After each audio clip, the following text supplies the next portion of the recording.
Hi, welcome to the video for Design Assignment 3 for Computational Multiphysics. My name is Gavin Cabral, and on screen here you can see my group.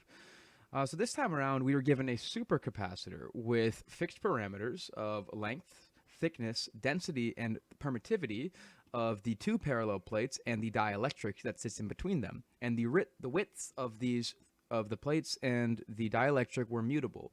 And the goal of this assignment is to optimize the three widths to a configuration that would yield the maximum capacitance for the setup, with the condition that our total mass of the capacitor must not exceed 40 grams. To implement this model into Flex, first thing we did was define our regions. We're going to have four: one for the space, two for the capacitor plates, and one for the dielectric, permittivities of which can be seen right here. This 10 to the 5 is used to represent essentially theoretical infinite permittivity of our ideal capacitor plates. Here we can see the regions simulated in Flex as expected. Then these relations are used to simulate the electric flux and electric field of our capacitor. Using arbitrary charges, we test this, producing a contour plot of the potential. Here we can see 1 on the top and 0 on the bottom, which we expect the field to go from top to bottom. And in this vector field plot, we can see exactly that. That validates that.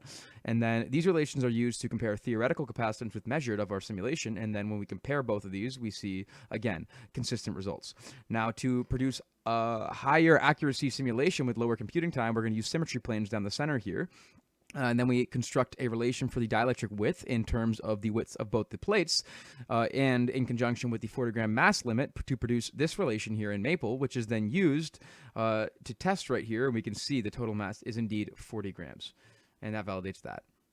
So to test our model, we're going to use three cases. One, changing the dielectric width to be greater than or less than that of the positive plates and negative plates. Second, to change the positive and negative plates to be greater than or less than to each other or equal to each other. And the third one, to test the mass constraint as less than 40 grams or equal to the mass constraint of 40 grams. So the first test case, we make the dielectric width greater. We expect higher capacitance than when they're equal, which is 90 picofarads, due to the fact that we have more surface area of the dielectric, which means more area to polarize charges. Simulating that, we see exactly that, 92 greater than 90. And conversely, doing the opposite, making it less, we're going to expect less capacitance for the same reasoning, less surface area for polarizing charges, and that gives us lower capacitance here.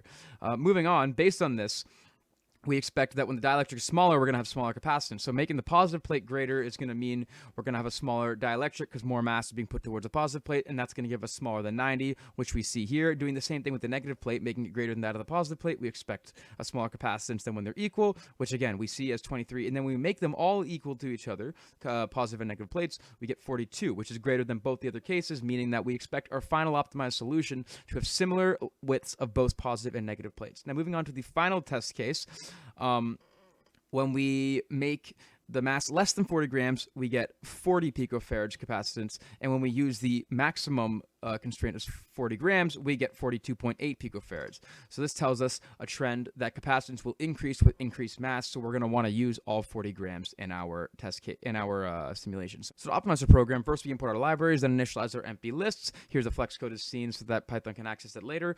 Here we have our functions. One to find the positive plate mass, negative plate mass, and then the mass of both those together. The find value function here extracts a general value from the output flex file based on the lines that appear in the file. Get simulation value takes widths as arguments and then extracts and returns the capacitance, mass, and dielectric values of that simulation. The grid search function here takes bounds for the positive and negative plates alongside step size and executes a nested for loop structure to go through every single possible configuration of those plates, and then it appends those values to the list initialized in the beginning. The zoom function takes that grid search and executes it multiple times based on the searches parameter here, every time making the range smaller and smaller, and the final search takes that maximum value from the last search and reports that as the optimal value. Here, a graph function is defined to create a 3D graph of whatever variables want to be plotted, whenever that's called. Gradient descent here takes three values, finds the slope of them based on a center one, and then executes it over and over again, making the step size smaller every time, making more precise slopes until we're reach a point where the slope is small enough that we can consider it a maximum, and it breaks the loop and outputs our values as the maximum capacitance with the optimal widths. The clear function here clears all our variables so we can run the simulation again. End message here, again, just creates an end message so that prints in the Python output. And the main function here is to define whether we want to do a grid search or a gradient descent method of, here's the graph for gradient descent, and here's the graph for grid search. Therefore, our optimal values for the negative width, positive width, and dielectric width are 1.88, 1.89, and 1.94 centimeters respectively, with the max capacitance of about 44.22 picofarads.